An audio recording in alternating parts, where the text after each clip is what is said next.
欢迎来到巴巴娱乐呀频道，请订阅频道，所以大家不要错过当天最热门的新闻。我们今天的时事通讯包括以下内容：你好星期六诚意表现引热议，何炅主持功力再获关注。同种氛围的奔跑吧和舞哈，嘉宾的重要性要说，当下讨论度和热度比较高的综艺有哪些？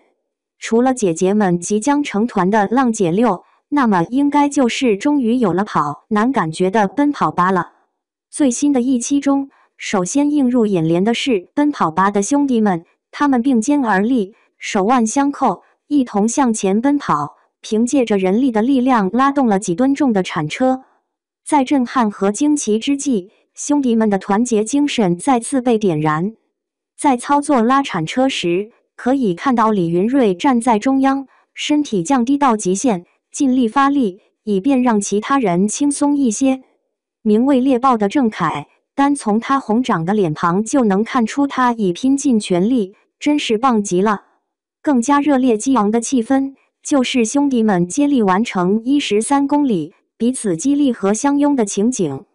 就像从未跑过步的孟子义，咬牙坚持跑完500米，李云瑞担忧的眼神，宋雨琦细心的搀扶，以及李晨和沙溢的关心话语，无不彰显出我们是一家人的深厚情感。令人感到温暖的是，缺席的周深和白鹿，他们的名字也出现在奔跑吧特别定制的名牌上。节目组对团魂这2个字的诠释达到了极致。观众热评：这才是真正的跑男，这才是观众所喜爱的。观众们直言不讳地表示，这一期终于找回了以前跑男的感觉。不仅奔跑吧展现了跑男的风格，就连舞哈也充满了跑男的气息。虽然是2个不同的综艺节目，但观众们却感受到了相似的气息，这让人有些失望。在最新一集中，舞哈的成员们在海边划着用泡沫制作的船，前往海上接女嘉宾，同时抱着女嘉宾完成任务，这样的设定显得有些老套。除了人员杂乱和场景陈旧之外，后期还可以看到身材矮小的王冕、缺乏体力的陈赫，以及被女嘉宾对的场面。儿歌你背我就更低了的段子，成为了本期最精彩的瞬间。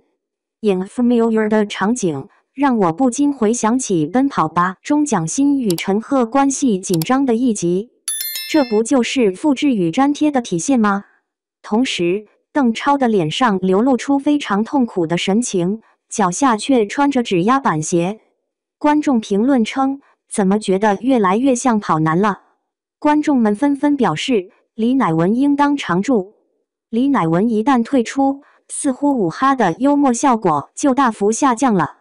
可以看出，综艺节目的收视率和话题热度主要取决于2点，一是嘉宾的选择，二是情节的设计。就像何炅主持的《你好星期六》，一直保持着一种不冷不热的局面。平时根本无法跻身综艺热榜的前10，也难以登上热搜，和频繁占据热搜的浪姐6更是无法相比。这次随着程毅和张智霖在《富山海》中的表现，收视率骤然上升，迅速引发热搜，再次凸显了综艺节目中嘉宾的重要性。主持人何炅还表示，程毅常驻的想法这么快就产生了。不过，在看到程毅的综艺表现后，才明白何炅捧杀的价值究竟有多高。以武林为背景，无法参与其中的他早已为人所知，《富山海》的剧情围绕着程毅饰演的萧秋水，讲述了他在增强武力后成为武林盟主的过程。此次你好星期六的开场同样围绕武林主题展开，后续的小游戏也多以肢体动作为主，节目组确实付出了不少心思。在开场白落幕之后，李雪琴开始引导杨迪和张颜齐，同时鼓励高瀚宇参与一场不由自主的猜词小游戏。在整个过程中，高瀚宇几乎一直保持着贴的姿势，而杨迪则通过观察他的肢体动作来推测词汇。成功的可能性确实很大，但高瀚宇似乎有些难以承受。由于游戏规则的限制，张延齐无法发声。在将他摔倒后，怒火中烧的高瀚宇立刻对张延齐进行了反击。此刻，小编想到了一位在五哈中表现出色、情商极高的李乃文。虽然他的手臂受了伤，但他仍在镜头前解释自己是因为被吓到而跌倒的，完全不怪范志毅。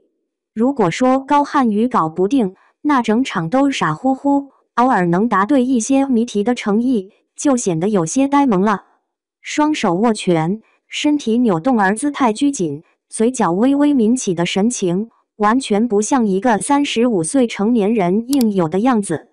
何炅在旁边说道：“别急着开心，赶紧回答下一个问题，等会再乐。”他用哄小孩的语气来安慰程毅。从何老师这一称呼来看，何炅的勇气非凡。他不仅担任主持人，还是孩子们的引导者。在无法自控的猜词游戏结束后，紧接着又开启了黑暗中前行的游戏。在关灯的环境下，张延齐首先找到枕头，随即开始攻击除了杨迪之外的程毅和魏巍。游戏的场景设计相当吸引人，不仅展现了成年人的顽皮一面，还凸显了武侠剧中程毅的核心魅力。然而，35岁的程毅似乎依然像个未成熟的孩子，显得有些傻乎乎的，缺乏精明。程毅呆萌的表情和口齿不清的样子，在队友陆续被淘汰后，坦率地表示想放弃，不想继续了，只是忍不住想问综艺效果在哪里。尽管杨迪、张延齐和高瀚宇不断给程毅提供梗，让他能够展现幽默和搞笑的风格，但这些努力都显得徒劳无功。就这样，目睹程毅身形灵活的翻滚和奔跑，完全没有战斗的能力。以动作为主题的游戏落下帷幕，程毅呐喊后的表情和结结巴巴的言语始终未变。无论是玩鳄鱼牙齿的游戏，还是进行用词组句的游戏，程毅总是喜欢挂在嘴边说了没彩排，彩排不是这一段的话。尽管程毅的脸看起来十分憨态可掬，但出现的频率高了以后，感觉他的智商似乎有些平平。就像程毅在游戏失利后，得知需要一次性背负4个标签时，那张憨厚的脸又露出来了。他结结巴巴地说道：“这个我真的没听说过。”可以看出，节目组在认真地指导他如何玩游戏，否则他根本无法理解。这不，在进行组词游戏时，现场要用塑料袋、搭讪和杨迪这3个词造句的情形。程毅时不时地说道：“爸爸妈妈把塑料袋丢弃了，还跟杨迪老师搭了话。”语文似乎是程毅的短板。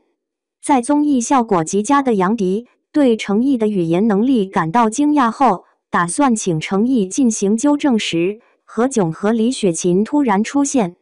何炅对杨迪说道：“让程毅把话说完，不然他再说就会露出马脚了。”显然，大家都意识到程毅的幽默感一般，而且说话时会有些结巴。